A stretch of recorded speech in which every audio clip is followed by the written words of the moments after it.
Mummification Worksheet. Mummification in ancient Egypt was a very long and expensive process. From start to finish, it took about 70 days to embalm a body. Since the Egyptians believed that mummification was essential for passage to the afterlife, people were mummified and buried as well as they could possibly afford. High-ranking officials, priests, and other nobles who had served the pharaoh and his queen had fairly elaborate burials. The pharaohs, who were believed to become gods when they died, had the most magnificent burials of all. In the case of a royal or noble burial, the embalmers set up workshops near the tomb of the mummy. The art of Egyptian mummification consisted of many steps. First, the body was washed and ritually purified. The next step was to remove the deceased person's inner organs.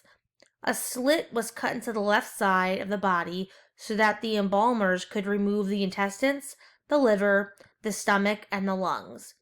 Each of these organs were embalmed using natron, which served to dry out the organs and discourage bacteria from decaying the tissues.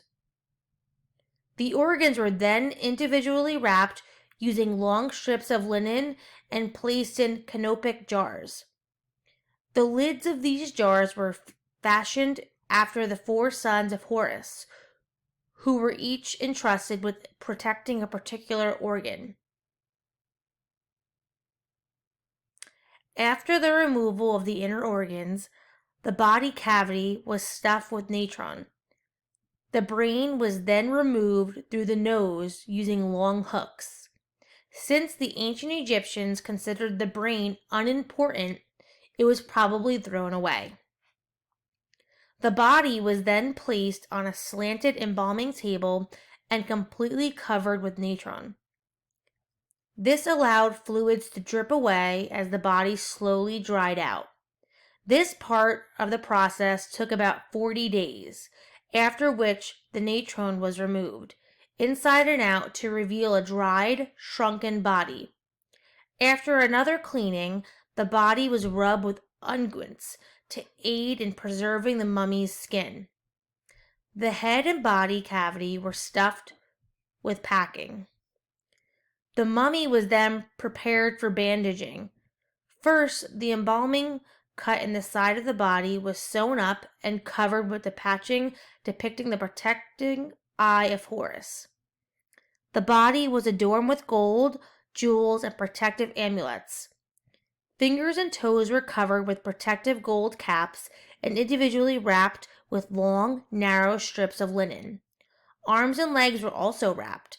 Then the entire body was wrapped to a depth of about 20 layers. The embalmers used resin to glue the layers of wrappings together.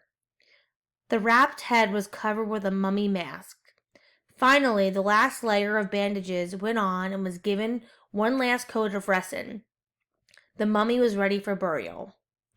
Once the mummy was finally prepared, it was time for the funeral. The mummy and its canopic jars were transported by sled from the embalming tent to the tomb. People were hired to demonstrate their grief by crying and throwing dust on their hair. At the site of the tomb, religious ceremonies were held to prepare the dead for the afterlife.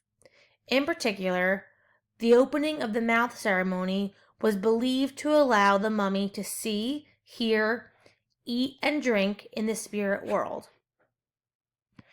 Directions. After completing the reading, answer the following questions. Number 1. About how many days did the process of mummification take? Number 2. What kind of burial do you think the farmers had? Number 3. What was the purpose of natron? Number 4. Why do you think they preserved some organs? Number 5. Why was the brain discarded? Number 6. What were the canopic jars?